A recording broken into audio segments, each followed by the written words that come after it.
What are the best ways to cultivate self-awareness?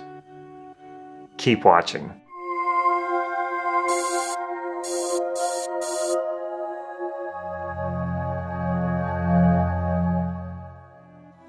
This is Life Mastery Gym. I'm Damon, and I teach people just like you cutting-edge NLP processes and techniques so that you can master your life and take charge of your destiny. So if that sounds good, make sure you click that subscribe button so you can get these videos on a regular basis. So you want to become more self-aware and you're not quite sure what are the best ways to do that. By the end of this video, you're going to have a much clearer understanding of what is self-awareness and how do you become more self-aware. And not only that, why is it even beneficial? What do you get out of being more self-aware? And this is something I've done a lot of work around, especially on the level of identity, because that's really what you're aware of when you're more self-aware. You're more aware of who you are. Before I get into this, I'm curious about you.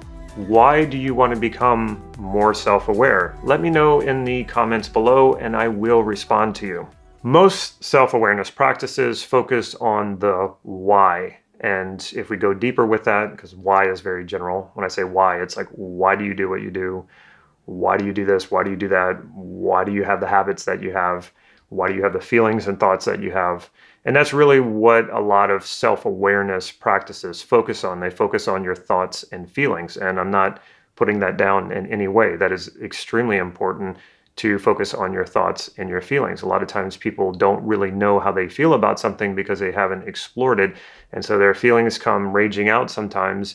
They don't know what to do with it, and that can cause anxiety because you're not aware of what's happening. It's just sort of happening, and because you lack the self-awareness, it's hard to regulate that. So it's hard to regulate fears. It's hard to regulate maybe emotional outbursts.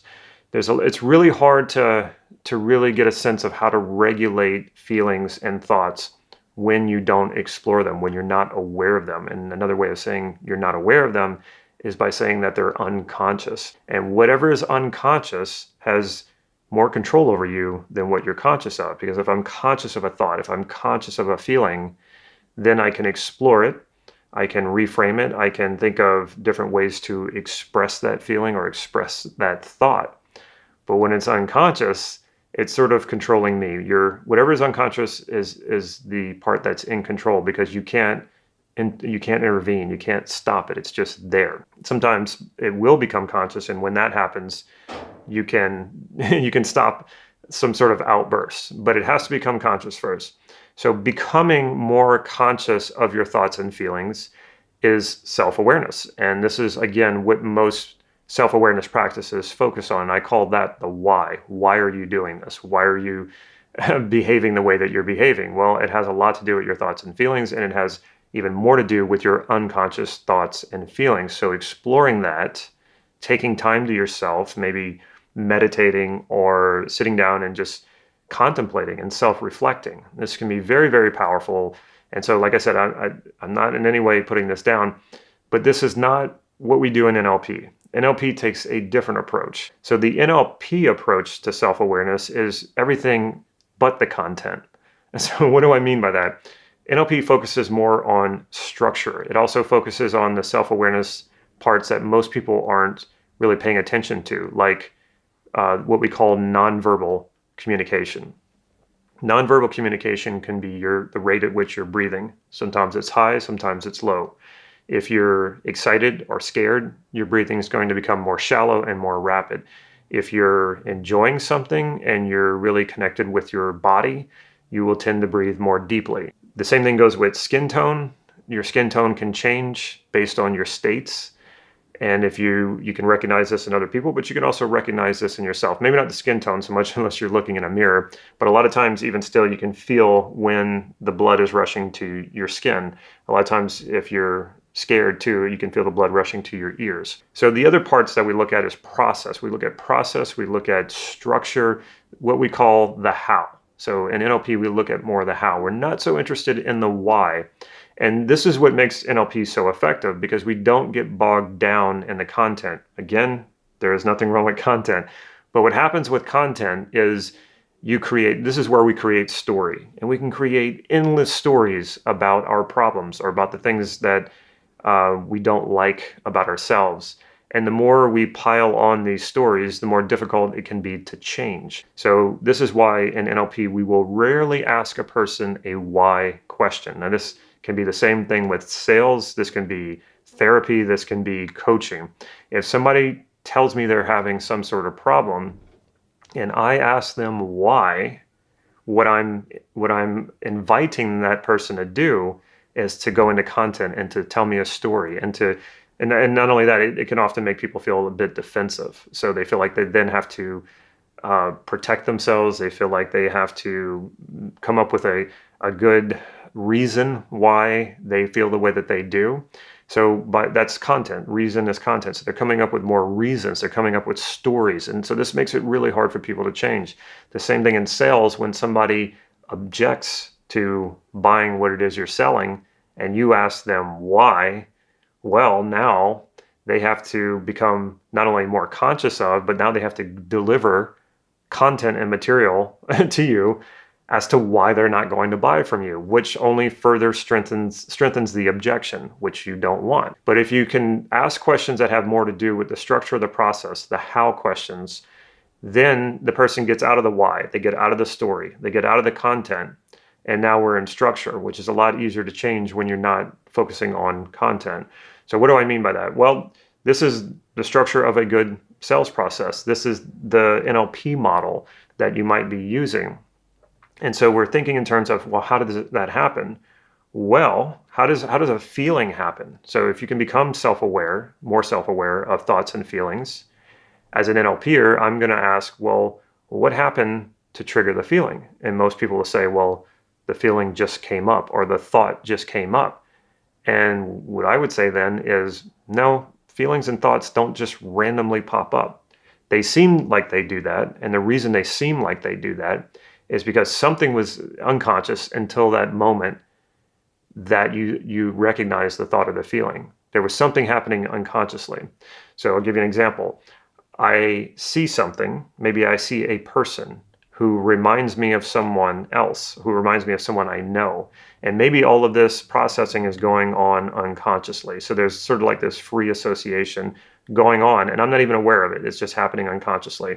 And so that person reminds me of someone else that I knew, of someone else that I knew, of maybe some woman I dated, and it was a terrible breakup, and it was really depressing, and I spent months crying and upset and depressed, and suddenly that upset and depressed feeling pops into my consciousness, and I go, whoa, what am I feeling right now? This feels terrible. I feel bad, and then I have a bad day or even a bad week. So a lot of this stuff is happening unconsciously. So what I would ask the person to do is to walk it back from the feeling or from the thought to what happened before that. So what sensory input triggered that thought or that feeling? And it's amazing when you sometimes it takes some practice. When you start doing this and you know that every time you have a negative feeling or a negative thought, that it's related to some sort of sensory input, then you can say, okay, well, there's a mechanism going on here. And you step out of this pain and the suffering or whatever it is that you're feeling, and you're able to then examine it. So you're stepping out of content and then you're looking at structure. Now, there's a bunch of NLP processes that does exactly this. So what's better? Should I focus on my thoughts and feelings and just being aware of them? Or should I focus on the process, the how? How do these feelings and thoughts arise, and focus only on process and structure? Well, you don't have to choose. So you can do both. Now, when I'm doing NLP work, I try to stay out of content as much as possible. I try to stay in structure as much as possible. And then after I'm done NLPing myself or NLPing someone else, then I can go to content and then check in with that. Well, how do I feel about that? What stories am I telling myself about the situation? Are they accurate? Is that the story that I want to tell? Is that the way that I want to think about something? And if I want to change that, it's so much easier to use NLP to change that, because when you change structure, that's what often happens. So for example, if you think about somebody you like, you will most likely make an image. Some of you are very auditory, so maybe you would hear the person's voice or you would hear the person's name. But if that's the case, if you're more auditory, transform that auditory into an image. It's just much easier to work in the visual. So when you think of that person you like, you can then point to where you see that picture. Now, if you're completely new to NLP, you're going to go, what? Point? What do you mean point? When you see the image, it's going to have a location. It's going to be somewhere, right? So you can then point to the image. And so if you think about somebody you like, see it, point to that image. Think about somebody then that you don't like or that you don't trust, and then see that image. Most people will say, well, there's nobody I don't like. Okay, somebody you don't trust. And then see that image. And I'm almost certain, sometimes it's different, but I'm almost certain that image will be in a different location than the person you trust or like. So you'll have two different locations for that. Why? This is how we organize our thoughts. This is how we organize our sensory input. And this is also process and structure, right? This is not about content. So what you can do is you can play around with trying to put that person you don't trust into the same location as the person you do trust. And what you'll most likely find is it snaps back. If it doesn't snap back and you're able to hold the person you don't trust in the same location as an image of a person you do trust, be careful with that, because you might start trusting that person. In fact, it's quite likely when I do this exercise with people, they go, well, that person isn't such a bad person. And I say, no, put it back. You want to be careful. There's a good reason why you don't trust people, because you don't want to be walked on or taken advantage of. So this is just an example of how we would use the process. And it's so much easier to change using process because you're, like I said, you're stepping out of content.